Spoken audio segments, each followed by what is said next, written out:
توکل سیکھنا ہے تو پرندوں سے سیکھو کہ وہ جب شام کو گھر جاتے ہیں تو ان کی چونچ میں کل کے لیے کوئی دانہ نہیں ہوتا۔ مایوسی ایک دھوپ ہے جو سخت سے سخت جسم کو جلا کر رکھ دیتی ہے۔ درخت اپنے پھل سے اور انسان اپنے کول و فیل سے پہچانا جاتا ہے۔ جس مظلوم کو بادشاہ سے انصاف نہ مل سکے اسے خدا انصاف دلاتا ہے۔ مبارک ہیں وہ لوگ جن کے پاس نصیحت کو الفاظ نہیں بلکہ ان کے اپنے اعمال ہیں۔ جو تیرے سامنے کسی کی برائی کرتا ہے وہ ان کے سامنے تیری بھی برائی کرتا ہے۔ میرے اچھے وقت نے دنیا کو بتایا کہ میں کیسا ہوں، اور میرے برے وقت نے مجھے بتایا کہ یہ دنیا کیسی ہے۔ حضرت علی رضی اللہ تعالی عنہ نے فرمایا، سب سے بڑا جاہل وہ ہے جو ایک پتھر سے 2 بار ٹھوکر کھائے۔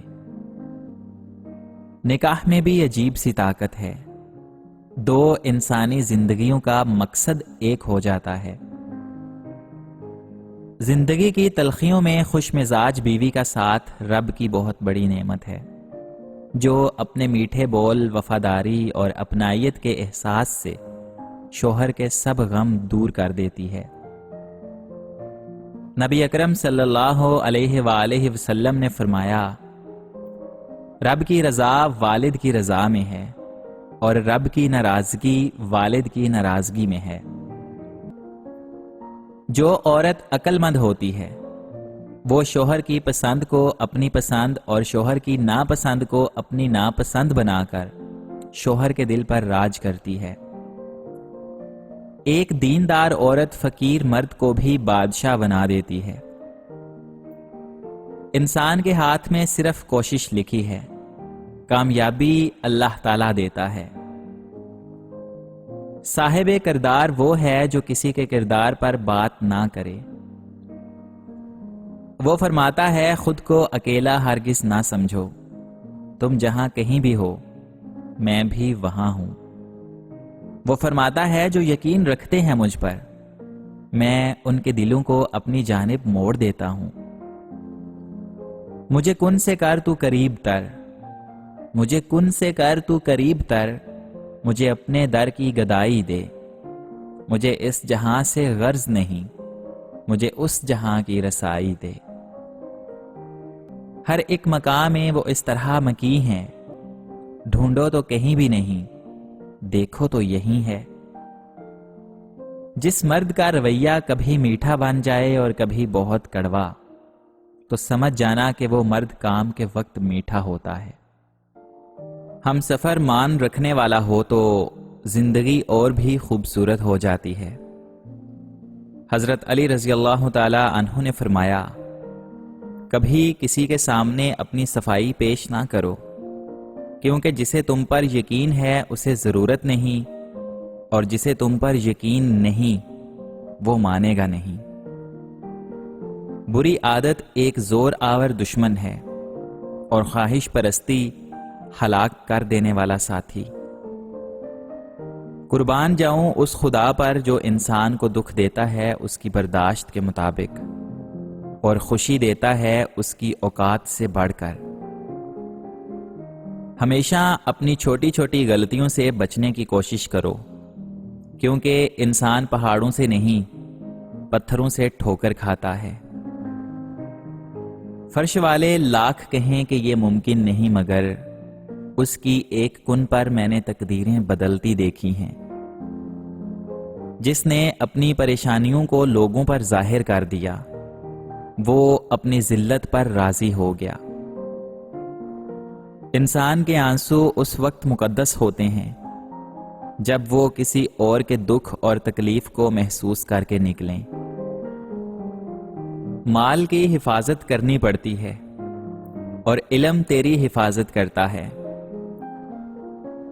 انسانیت بہت بڑا خزانہ ہے، اسے لباس میں نہیں انسان میں تلاش کرو۔ کسی کے عیب کو تو بے نقاب نہ کر، خدا حساب کرے گا تو حساب نہ کر۔ بری نظر سے نہ دیکھ مجھ کو دیکھنے والے، میں لاکھ برا سہی تو اپنی نظر خراب نہ کر۔ لوگوں سے اس طرح گھل مل جاؤ کہ اگر مر جاؤ تو وہ تم پر روئیں، اور اگر کہیں چلے جاؤ تو تمہارے آنے کے منتظر رہیں۔ نماز فجر میں ایک صف بھی نہیں بھرتی، صبح ہوتے ہی موبائلوں سے دین برستا ہے۔ حضرت علی رضی اللہ تعالی عنہ نے فرمایا، اپنا سر اونچا رکھو کہ تم کسی سے نہیں ڈرتے، لیکن اپنی نگاہیں نیچی رکھو تاکہ پتہ چلے کہ تم ایک باعزت گھرانے سے تعلق رکھتے ہو۔ بہت تھوڑا سا وقت لگتا ہے عمروں کے ڈھلنے میں، لذتوں کے ختم ہونے میں، لوگوں کے نظروں سے اوجھل ہونے میں، چاہتوں کے ختم ہونے میں بہت تھوڑا سا وقت لگتا ہے۔ اپنے دن کا آغاز صدقہ دینے سے شروع کرو، اس دن تمہاری کوئی دعا رد نہیں کی جائے گی۔ ماچس کی تیلی کا سر تو ہوتا ہے مگر دماغ نہیں، اس لیے ذرا سی رگڑ پر بھڑک اٹھتی ہے، مگر انجام اپنی ہی آگ میں جل کر ختم ہو جاتی ہے۔ حاسد کی مثال بھی بالکل ایسی ہی ہے۔ اگر کوئی تم سے پوچھے کہ بتاؤ زندگی کیا ہے، تو تم ہتھیلی پر ذرا سی خاک رکھنا اور اسے اڑا دینا۔ ہزار تکلیفیں ہیں مگر سکون دینے والا صرف اللہ تعالی ہے۔ مدد کرنا ایک بہت مہنگا تحفہ ہے، اس لیے سب سے اس کی توقع نہیں رکھنی چاہیے، کیونکہ بہت کم لوگ دل کے امیر ہوتے ہیں۔ جو برا کہے چپ ہو جاؤ، جو ستائے صبر کرو، یقین مانو ایسی طاقت بنو گے کہ پہاڑ بھی راستہ دیں گے۔ ایسے شخص کو کبھی مت گوانا جس کے دل میں تمہارے لیے محبت، فکر، عزت اور چاہت ہو۔ جب قبولیت کا وقت آتا ہے اور خدا کی مرضی تمہارے حق میں ہوتی ہے، یا پھر جب نصیب میں لکھا تمہیں ملنا ہوتا ہے، تو خدا فرماتا ہے کن فیکون، ہو جا، اور پھر وہ ہو جاتا ہے۔ اور اس لمحے میں آسمان، ستارے، چاند، سورج، وقت، قسمت، ہوائیں، بادل اور بارشیں، کشش، قدرت، کائنات کی سازشیں اور شاید دنیا کا ہر ایک ذرہ مل کر تمہیں تمہاری منزل تک کھینچ لاتا ہے، خدا کی مرضی کو پورا کرنے کے لیے، اور وہ ہو کر رہتا ہے جو منظور خدا ہوتا ہے۔ کسی انسان کو پتھر سمجھ کر ٹھوکر مت مارو، بلکہ اسے تراش کر دیکھو، شاید وہ ہیرا ہو